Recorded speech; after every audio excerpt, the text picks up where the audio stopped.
One of the movies that we have been pining to get some information of for years now is Matt Reeves's The Batman 2.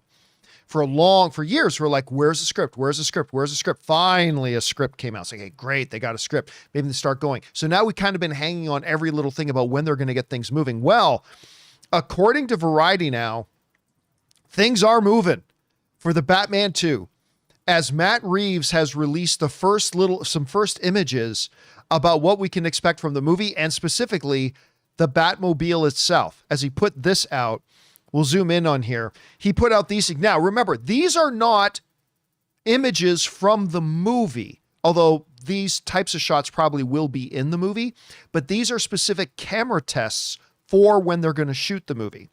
And he put a little subheading on his pictures that he put on his social media saying snow tires with the little Batman symbol. So we can see it's got an upgrade in the tires. We can also see like there's some kind of chase going on. We see police lights in the background and they're driving through the snow. Now, of course, because we live in the era that we live in, because we live in an era where when the first pictures of Thanos came out, people said, there's 3 scars around his face. That must mean Wolverine's in the next Avengers movie. Because there's snow, Rob, I've already seen a whole bunch of conversations online about people saying, it's definitely going to be Mr. Freeze.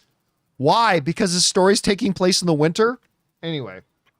No, he's actually driving to see Max Shrek, Catwoman, and Danny DeVito's Penguin, who they're bringing back. Got to get Arnold in there somehow, some way too. Again, listen, one of the best parts of that first Batman movie, and I love that Batman movie. I think it's a little long, but other than that, I loved it. And it's got a lot of great highlight moments. But one of my absolute favorite moments every time that I saw it in theater was that first engine turn on ignition of the Batmobile. And that rumble, I remember being in the theater and you could feel it in your chest. You could feel it rumbling through you.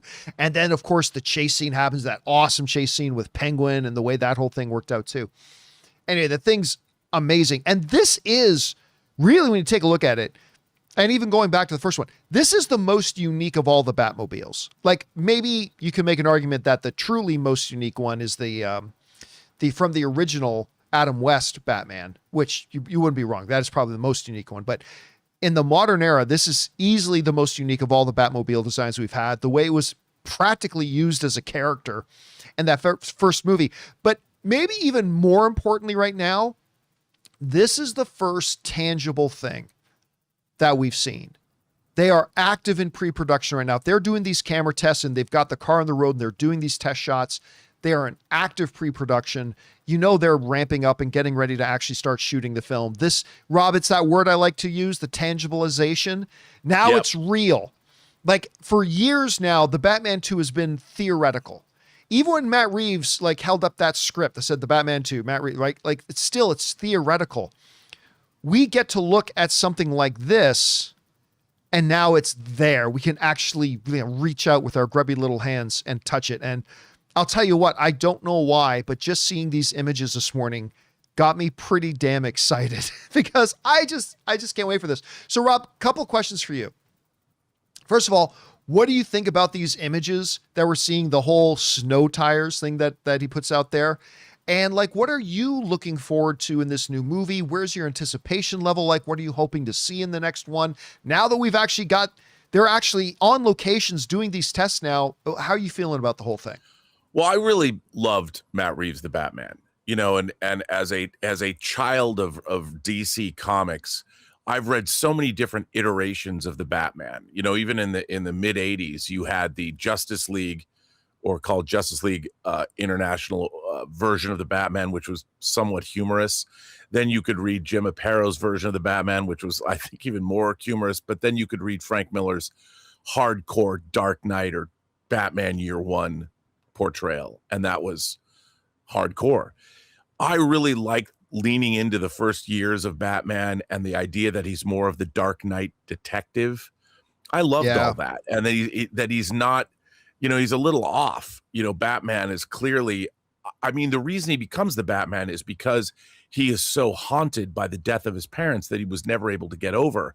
And I think Robert Pattinson might have played that better than we'd ever seen anyone play Batman, in terms of that traumatized younger character that chose to put on a suit and invest his wealth in becoming a crime fighter.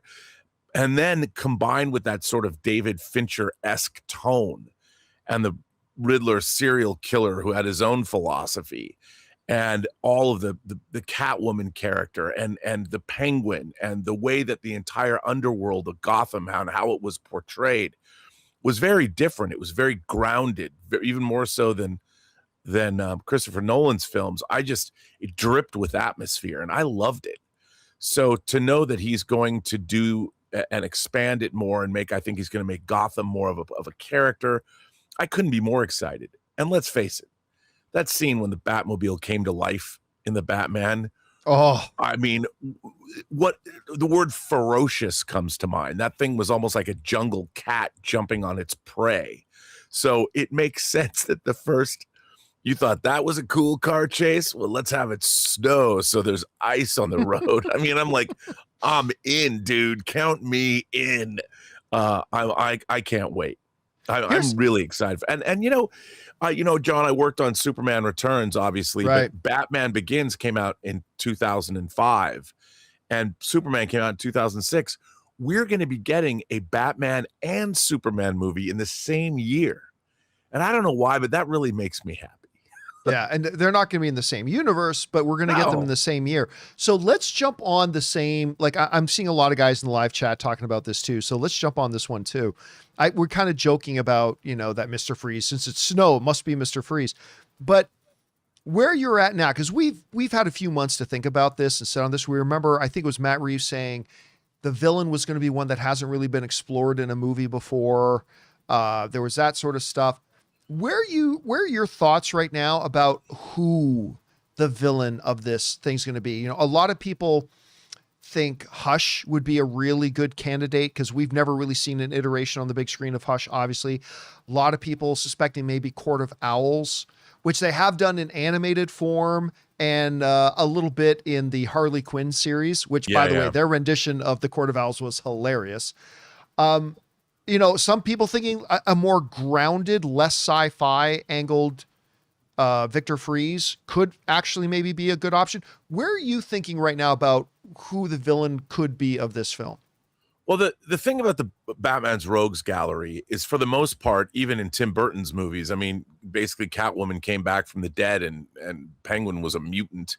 So I do think in this particular universe, this Bat universe that Reeves is creating, the threats are much more down to earth.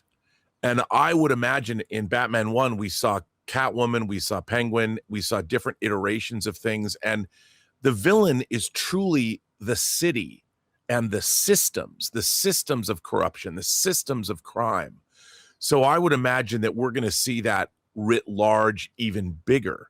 So it wouldn't surprise me to see if you had a character like Hush and the Court of Owls working either in tandem or at odds, but it's the rot at Gotham's core that Batman is fighting against. So he's always fighting an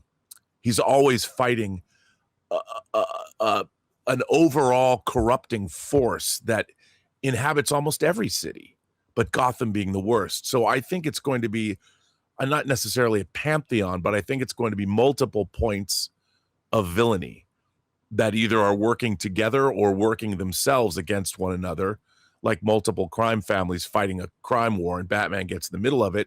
But if you have the Court of Owls that's been entrenched in Gotham for quite some time, and then a few characters like a Hush, I could see that happening. I don't think you're going to get somebody like Mr. Freeze, because I think that's just out of the realm of what Matt Reeves is doing. Just kind of the way that Christopher Nolan, I mean, Christopher Nolan, Bane was borderline, but Bane was shown as being a terrorist. They didn't really you never saw what was going to happen if his mask was torn off, but he was like, to crash a plane. And that, that was an amazing sequence, but it was real.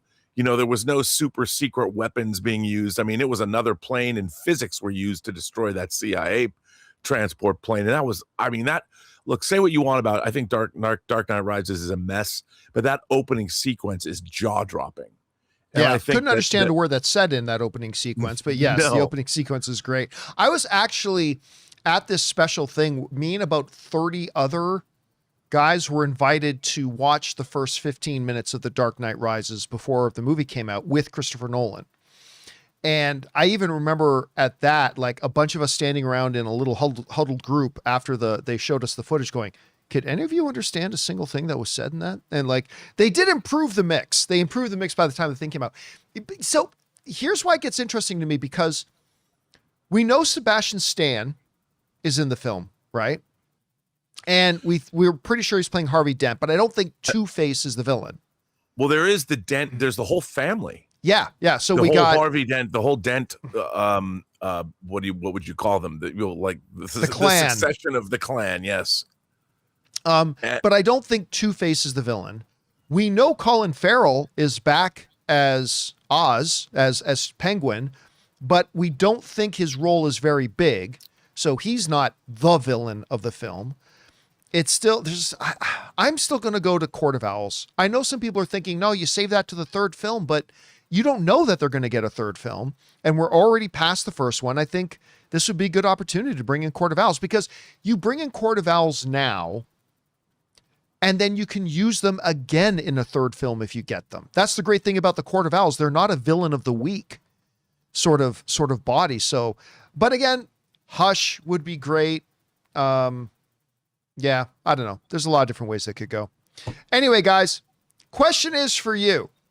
What do you think about this? I mean, this movie's finally actually got some momentum and movement happening, with Matt Reeves now putting out actual images of the photography they're doing on the car.